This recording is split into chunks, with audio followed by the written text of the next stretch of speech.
This particular sketch battle is, we're only going to be about 45 minutes. What time is it now? They only gave us 45 minutes, and I kind of killed the first little bit. So we have about half an hour to do this. So right away, I'm going to introduce you to your two combatants. First is Gerhard. He's probably best known for his work on Cerebus. Gerhard has won an Eisner back in 1994. He won a Schuster back in 2005 and was nominated for 8 other Eisner Awards. 8. Did you not know that?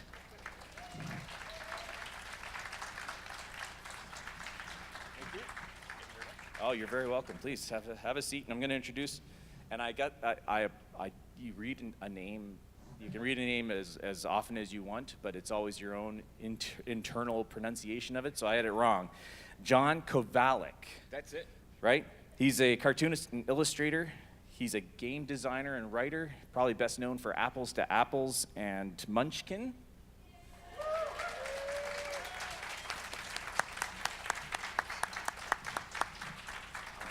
Good. Come on out. We have, I'll take a little less of your space here.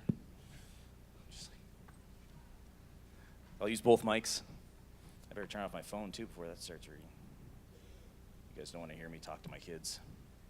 Go to bed. No, Daddy's not coming home. Go to bed. Slide back. I feel really odd. There you go. I feel really odd being in the middle of this. If you guys get angry, just give me a heads up so I can get off the stage. All right, so who here has been to a sketch battle before? Who hasn't? One up on me. Okay, so we'll just go over the basic rules of this particular one. They happen in different ways, different formats. But for today, we're going to do one each. And we're going to pick a character from the crowd, and we're going to pick a concept from the crowd. So basically pick a character like Swamp Thing. And what is Swamp Thing doing? He's a pirate, right? And then we'll get them to draw something like that, and we'll get some updates. Do we have a screen behind us? So we'll get some updates as they draw along. Do you have a screen? And then I'll ask some questions, and I'll take questions from the audience for these guys as well. And I'll try not to burn my retinas out with these lights. Yeah. It's a little bright, eh? Glad I brought the ball cap. You guys got hats. All right, so let's hear a few suggestions on character.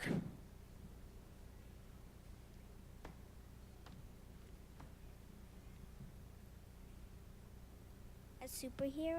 A superhero, okay. Anyone in particular that you're thinking of? Supergirl? Supergirl. Are we all in agreement with that? Do we want to hear any other ones? No? I got to say I'm a little biased because my daughter is actually named after Supergirl. Yep. So I'm a little biased. That's a good one for me. What do you guys think? Start with Supergirl? Sure. Okay. Now, what is Supergirl doing? Keep it clean. What's Supergirl doing?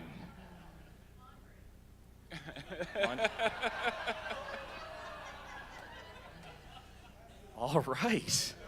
They're starting off swinging for the fences here. Sorry, what was that about a tree? Chopping down a tree. That's actually interesting. Anything else? Let's hear. What another concept? What is?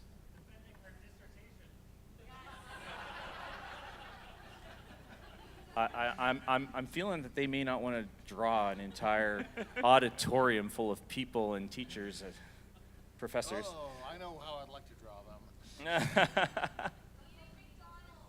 Eating McDonald's. Okay, so what was that about an ex-husband? I'm sorry, I still didn't hear that. Oh, no. Let's keep it to a single. Let's keep it to a single character on the page. Please don't make me do this. Okay, so I'm gonna pick a couple out of here, and I want you guys to just vote. Okay. Let's start with defending our dissertation. All right. Doing laundry.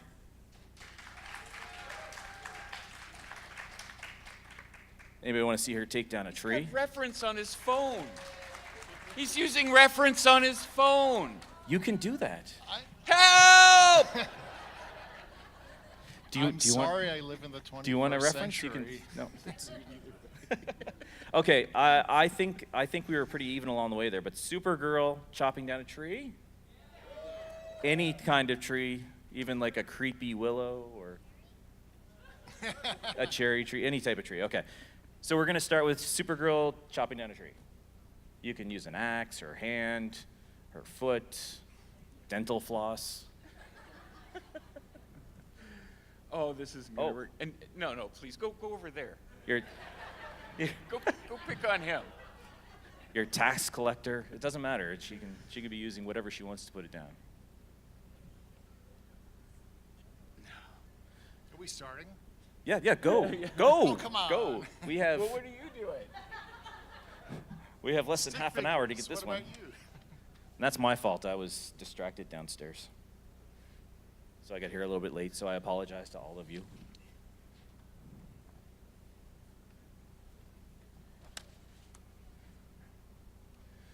All right, so I'm going to ask a few mundane questions, and then I'm going to go to the crowd for some questions. So you guys have a few minutes to think of them, but I am expecting full participation.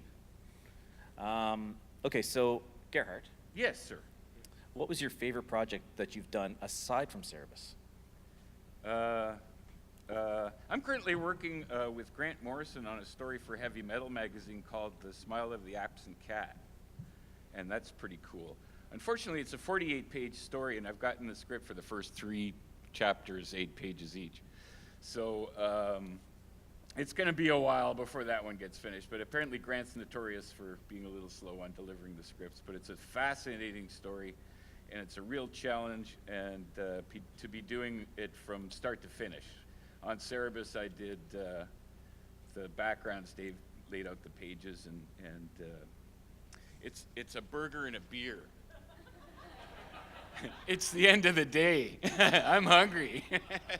It's a burger and a beer. Thank you. Thank you. Can we get a snack up here for Gerhard? Somebody, anybody, some chips? Same question. Now you've. Oh, what did I miss? What? Oh, it's a Oh. snack. Awesome. Oh, that's gonna What be a do we good got? one. Sierra mix. Oh, that's with way raisins. too healthy. No, I can't eat that. Thank you so much. Who brought this? Somebody threw it up. You want to rephrase that? Oh, phrasing. Here, you guys can have this back. Thank you so much. John, aside from your gaming illustration and designing, what would you say is a project that you are most proud of? You have a current project that you're doing, right? I beg your pardon? Your current project that you're working on, maybe? My current project is a Munchkin game, which I'm not allowed to talk about. So, Well, that's the end of that. then. congratulations, everyone. We won't tell anybody about it. I mean, can we close that door? We're keeping this all amongst us. Everybody, swear. I see no pinkies. We're not doing this. I'm working on a Kickstarter for a new collection of Dork Tower. This is going to be next year is going to be the 20th anniversary of Dork Tower. And so we're doing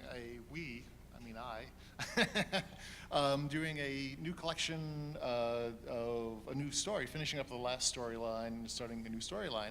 And then we're going to be putting out an entire new collection of all the old comic books in nice volumes, and the accumulation of 20 years worth of knowledge of how publishing actually works. I've read a bit of the online version, I believe, and I know that there was an initial book that was out. How thick was that volume? Like how many pages? There are 9 volumes out at the moment. Each one is about 120 pages, and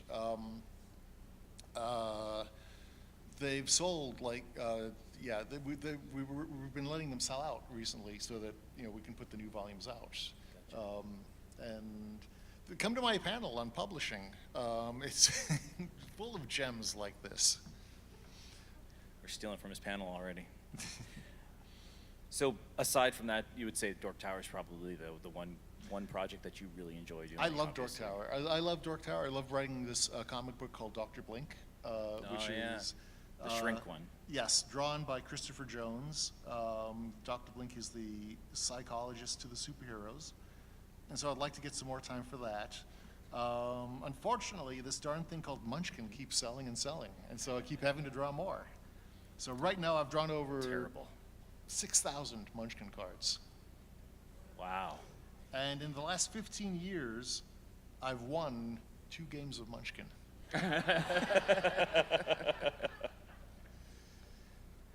So if you guys were going to work on a project aside from your own, is there like a dream project that you would consider like your bucket list project? Something that you might, drop everything to just go do, Gerhard? Other than having a burger and a beer? Other than, eating. Oh, no. There's no dream project that you would want to do? There's nothing out there that you'd be like, geez, I've never worked on this. I would like to do this. Nothing? No. I don't even know where to go with that. Okay, well, that's fair. That's fair. John, same question, please, not the same answer. Yeah, I want to be Gerhard. I'm probably the only cartoonist who would actually admit to saying I would love to write Howard the Duck one day. I think that would be interesting. It was the original Howard the Duck comic was just wonderful. I loved it so much, and it would be, if I could choose one mainstream comic, it would have to be Howard. Yeah, he's an interesting character. I've not gotten into him as much as I probably should have, but he's definitely interesting. I think he can go a lot of places with that character. So, does anybody in the audience have a question that they'd like to throw in at this point? Just come up to the mic, or raise your hand, and I'll point you out and try and get the question from you. I can't see very well with the lights in front of me, so I apologize. Questions? Okay, you got to listen to me some more then. Yeah. Okay. Let's see if we can get Gerhard to answer something. Good luck. So, if you were going to eat something other than a burger and a beer, what would it be? Fish taco. Yeah. John, We're what's going your- out for what's your lobster meal of dinner one choice? of these days before we go, right? Where's a good place for a lobster dinner? You're in Halifax. I know. It's got to be something. You could stop literally anywhere and get a lobster dinner. That would probably be fine. Probably, yeah, waterfront warehouse. Waterfront warehouse. Probably Okay. the better price as well, because you could go to like Salty's, but you're gonna pay a little. Right. Salty's isn't a sponsor, right? Which is a great place with a beautiful view, but they are a little bit on the high end side. All right. Good to know. Good to know. They're not going to Dartmouth. Are you going to give them the ferry fare? No, but downtown, I mean, there's Gahan House, there's Waterfront Warehouse, Salty's. Those are all good places. Five All right. Fishermen. Sounds good. What's that? Oh yeah. Oh, yeah? Yeah. At the Blue Nose too? It's Not a the dime, boat. yeah. Okay. It's up the hill a little bit, but down the hill? Is that the one down on? Oh right, yeah, right on Hollis. No. What was that?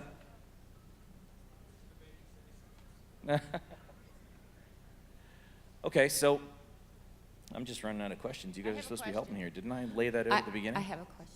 Please go ahead. Gerhard, why don't you like sketching?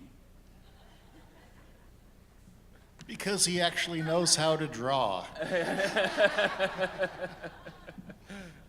I tend to be very meticulous in my drawing. They take a ridiculously long time to do. I spend a lot of time planning them out. I work out things like horizon lines and perspective points and what direction the light is coming from. And to just sit down and do a quick little sketch. I've actually stopped Torture drawing. for me. I'm Torture. I'm taking notes. I'm taking notes here. I'm not going to tell you who just asked that question, but Yeah, I know. it might have who been a asked that setup. question. Anybody else? You can ask questions about Cerebus. I won't be upset. I have one. Yeah, go ahead. Oh, sorry. Go ahead. Um, Ladies first or gentlemen first? It's completely up to you guys. Okay. I just love that there's people fighting to ask questions. You're both, as creator-owned content creators, as people who make their own products and develop their own intellectual property, what kind of advice would you give creatives who are looking at deciding whether they're going to do work for hire or if they're going to go more creator-owned and then have to be their own publisher and their own PR person? That's a good question. Did you catch that? Maybe you can. John, you want to take a swing at that one?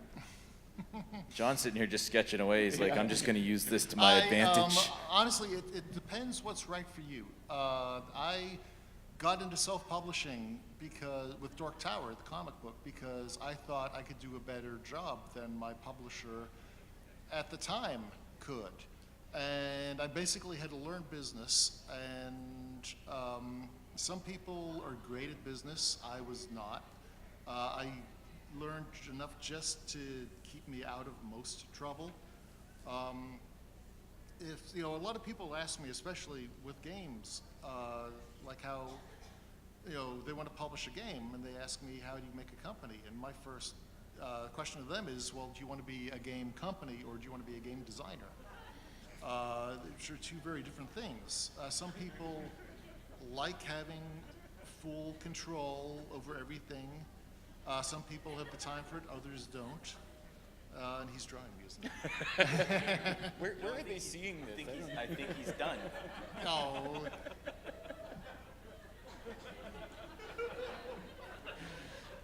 But a lot of it depends what's right for you. I think at the end of the day, all creators need to own part of what they create. So even if you're working for another company, if you're working for a game company or a comic book company, I think at the very least you want to be getting royalties on your work. I just very strongly believe that. As a creator, you need part of the pie coming your way if it's something you've been working on. No matter what level. But it's also, I stopped self-publishing about 10 years ago because it takes a lot of time, and it was the one part of the job I didn't like as much as the other parts of the job. By the way, I never talk and draw at the same time because things go wrong. So actually, I think this is just a very sneaky tactic on Gerhard's part here. Okay, so what was your question? So the illustration game has changed a lot over the years, obviously. Do you guys still find yourself using mostly traditional paper and pen, or do you use technology, software, and if you do, what sort of things do you use? I'm still very much a paper and pencil and pen kind of guy. I keep saying I'm going to try one of these drawing tablet thingies. If I had a drawing tablet and I was using it on Cerebus, I'd probably still be on issue like 150 going undo, undo, undo, and redoing it and redoing it. There's something, the finality of putting ink on paper scares the crap out of me most of the time. A lot of the times I enjoy penciling more because there's a certain freedom there, and when it comes time to commit it to ink, it can be kind of nerve-wracking, and because once it's there, it's there. I hate using whiteout. Once I put a line down, if it's not what I intended, I either make it work by adding 1,000 other lines on top of it, or whatever. But I never liked using whiteout as far as correcting any mistakes. So you just try not to make any mistakes. And I really think that if I were using a computer, I would probably never finish anything. I've heard the same thing from a lot of creators, even ones that I work with now that are using tablets. They find it very hard to commit to the save that document and move on to the next page. Right. They do. Yeah, there is a certain finality to it. Are you still strictly pen and paper, John? Obviously not, if you can see what I'm drawing right now. No, yeah, absolutely. It took me so many years to find pens and paper that I actually like. I don't want to give it up now. Right. And also, I just really like having, at the end of the day, holding something up and, saying, yeah, I did that, and then putting it in the box and locking it away forever. Right, and That's that is delightful. another good point, yeah, but locking it away forever. Because if it had been done digitally, I mean, Dave and I did Cerebus a 6,000 page comic story, right? That's a lot of artwork, and if it was all done digitally, there'd be no physical artwork to have and to either lock away forever or actually, use to pay the rent or something. Yeah, that's the thing with digital. You just don't have that thing to show and sell, and Yeah. for someone else to put up. I mean, you can make a print out of it, but Right. it's not the same. Right, thing. it's not original art, yeah. Any other questions out there? Yes, I see somebody. Go ahead. Hello. Hello. So what made you guys start doing art? Like, was it like a comic book character, or did you just start off doing art as a small kid? So what? How did you start? How did I start? I just, my mother told me that I was the easiest kid to take care of because a blank piece of paper and a box of crayons, and then she could go out and do shopping or laundry or whatever, and she'd come back 3 hours later, and I'd still be there with my box of crayons and I'm a the piece same of paper. way. Yeah. I spent most of my school years, high school especially, I'd have 3 binders, right? We called them duotangs back in the day. You put the blank pieces of paper in there, and you clip them in place, and I had 3. So one was for like math, history, and science, and the other one for the other subjects, and they were completely blank. There's nothing in them. And then my third one was crammed full of paper, blank paper, and I would just fill it up. I would just doodle and sketch and draw. I used to sketch really quickly, and when that was full, I would just take them out of the binder and I'd throw them away, and I'd fill it up with blank paper again. Then my friends would follow me around and go through the garbage and pick out the ones that they like and keep those. But that was basically it. Drawing is just what I did. Nice. Apparently I can't do it anymore. John, I never could. And how did you start, John? My mom worked for a publication called My Weekly Reader, and she was an editor, and she would, oh, criminy, I'm seeing what I'm drawing now. It's embarrassing. Anyway, she would sketch this comic strip, and I thought it was so cool to see her she was essentially storyboarding a comic strip for the publication. And so she would use these little drawings as sort of freehand illustrations, and it was delightful, and I just loved drawing. I loved seeing that somebody could draw, and so I learned to read on Harvey Comics, Casper, and Little Dot, and Little Lulu, and those things. Richie Rich. Oh, hot stuff, yes. And it's always sort of been part of how I communicate. Sometimes better than other times.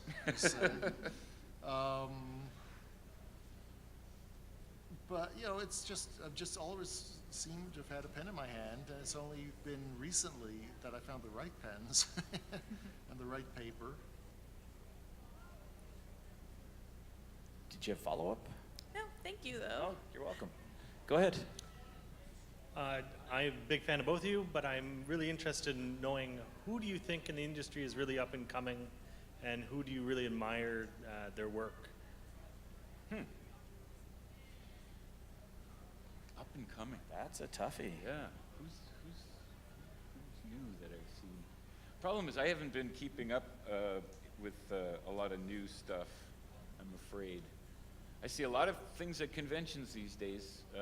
When I do get a chance to wander around and look at other people's work. But you think I could come up with a name right now? There are certain people that will stop me in my tracks, but I'm blanking out on them, I'm afraid. Yeah, there are just a huge number of really talented artists, especially coming from Central and South America, a lot of them, their work just blows me away. There are a bunch of web cartoonists who I really like. I don't follow many web cartoonists simply because I don't want to accidentally, I will, with my own work, I will do a joke and a year later do it again. Or, oh geez, really? 10 minutes? That sucks.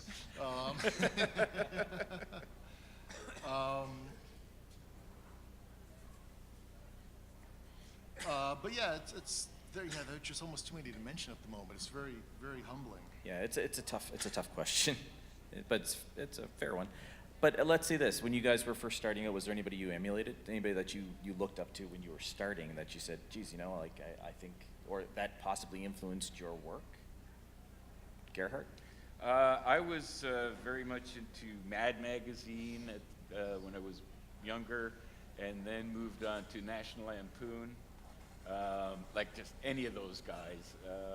Crazy. Yeah, just like especially in the mid '70s, which is when I was, like 75 to I'm talking 1975 to 1980, say. That would is have been when around I the time was- like Orb was out too, but that wouldn't have been around. That wouldn't have been like the magazines you liked. Right, but yeah, the stuff those guys were doing in National Lampoon, and a lot of stuff. I would pick up heavy metal at the time too, just for the weird stuff, right? Just to find out, it's like, wow, you can really draw this stuff and get it published, and it's like, that's cool, because this is the kind of stuff I'm doing in class. So, but again, to come up with specific names right now, I'm no good at this. I don't know. They're never going to ask me to do a panel again. You're doing fine. Okay, You're doing thank fine. you. But yeah, the magazine format wasn't subject to the Comics Code Authority back then, so you could get away with a lot more stuff. Right. What about you, John? Charles Schultz was the big one. Right. Absolutely, and I still strive for that kind of perfect line quality, which he could master. It was also back at the time, BC by Johnny Hart was at one point a really terrific comic, and then just kind of lost it, unfortunately. But Some things run too long. yeah, and some of them then become extraordinarily oddly religious for a caveman comic strip. But you would really think that if you were going to bring religion into a caveman comic strip, there'd be more like human sacrifices or something. But no, I loved them.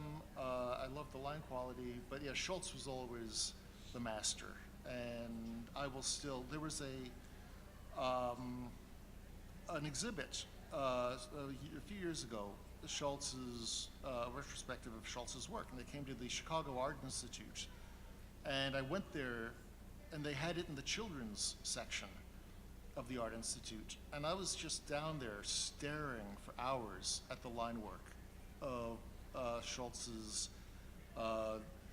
originals, and I think a lot of the parents bringing their kids down were just sort of like, okay, honey, look at the strange man, but don't talk to him. He's probably special. You are special, John. I apologize. I didn't see who came up first. I don't want to jump the line. Who wants to say they were here first? Okay. Do you want to ask your question? What was so what do you like to draw when you're not working on something, what do you like drawing for fun? Good question. Well, my favorite thing to draw used to be a paycheck.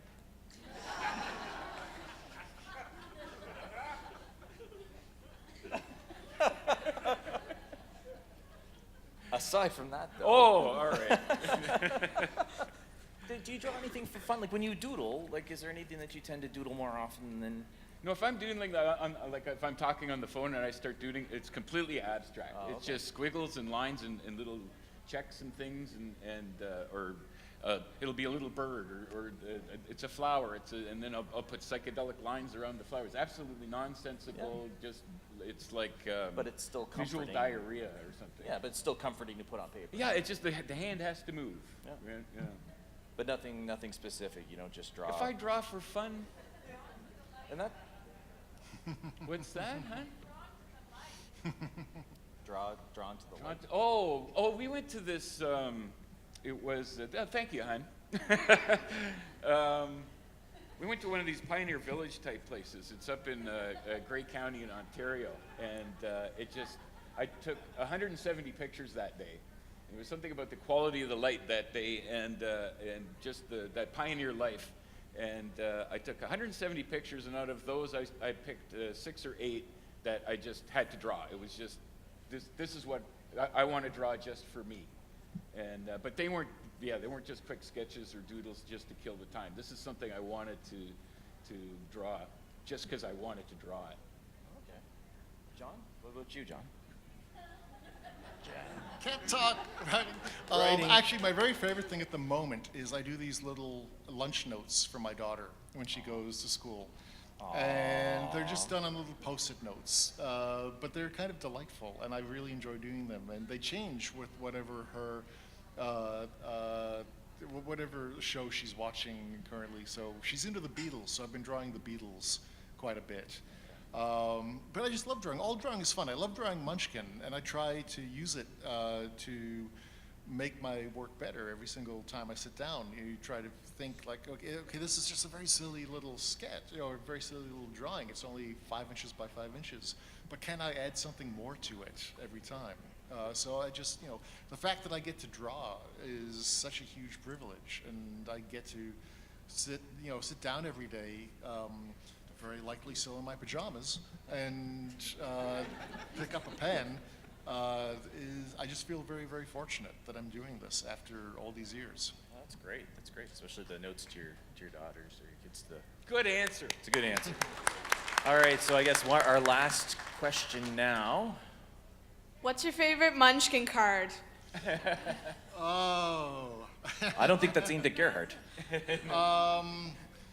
Boy, which version? I like the Duck of Doom because that's a classic, and the Duck of Doom has kind of taken over my life. I do this charity bike ride once a year where I wear the Duck of Doom on my head. If people raise enough money, and of course those monsters have always managed to do this. We got dangerously close to me doing it with 2 ducks on my head this year, in fact. But I had a lot of fun with Shakespeare, the most recent one. So a lot of times, like one of the jokes Steve or Andrew will come up with. Well, you see, I'm covering the punchline here. There is this wonderful card called Two Gentlemen of Bologna, actually Bologna, sorry, Two Gentlemen of Bologna, and it's just a very simple card of 2 guys in Shakespearean garb carrying a giant sausage, and it just amused me enormously. I like the Hobgoblin card from Pathfinder, which was a goblin who had a little Calvin and Hobbes pussycat with him. It really does kind of go project by project, but overall, my favorite sets have been Shakespeare, the most recent one, which I'm a huge Shakespeare geek. And Oz was a delightful project to draw. Being able to jump into the world of L. Frank Baum and do my own takes on these characters was just really wonderful. It was an exciting, fun project. Okay. Well, 1 minute. That's Signature time. all the time we have for questions, honestly. But what we're going to do is we're going to give away a couple of these drawings. I don't know. Gerhard's done about 3 of them, all asking for help. Well, and a burger. Oh, and a burger, right? So we'll give those away, and John's almost done his. Yeah, that can be done. This is actually very similar to a Munchkin deadline. 1 card, 45 minutes. I don't know. Did they give you guys? I guess you're late. Did they give you anything at the door where we draw from it? Okay, so I have to get creative. Luckily, I'm really bad at getting creative. Let's see. Can I see somebody's bracelet for a second here? I don't know what the bracelets look like. Do they have 6 or 7 digits on them? Okay, 5 digits. I'm gonna go with that. So in fact, the answer would have been no. Well, I think we'll do the reveal first, and then we'll do the giveaway. Are we ready? Sure. This is that moment on Iron Chef where you're just plating it. So there are Gerhard's. He doesn't do sketches. I like that one.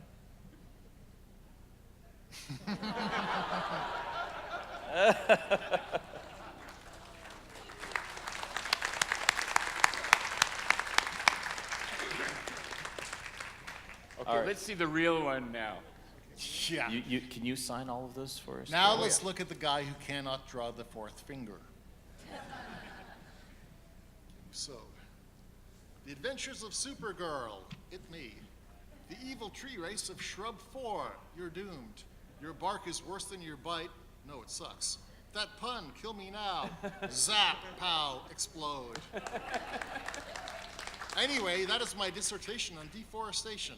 I defended it good, right? Now, excuse me, I need to go do my laundry, then beat up a loser.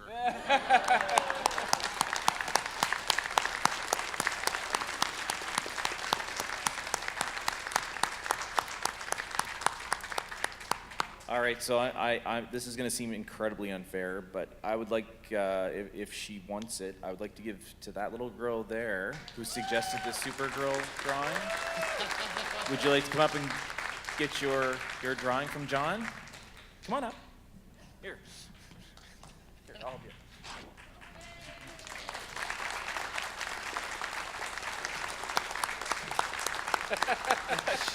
Wow, she was fast. Okay, so I've got 4 here from Gerhard. Let's start with bracelets that are closest to 101. Do we have a 101? 102, 103, 099, anything around that? How high? I've never seen a bracelet, so I don't know. Yeah. Are you kidding me? This is ridiculous. I think they would have given you cards. What? You come up here, please. Does anybody have a D20 on them? Come on up. Yes. All right. We got a D20. She's going to help you pick numbers. So Oh, let's see what you got there. You got I have 048, so let's go for 052. 052.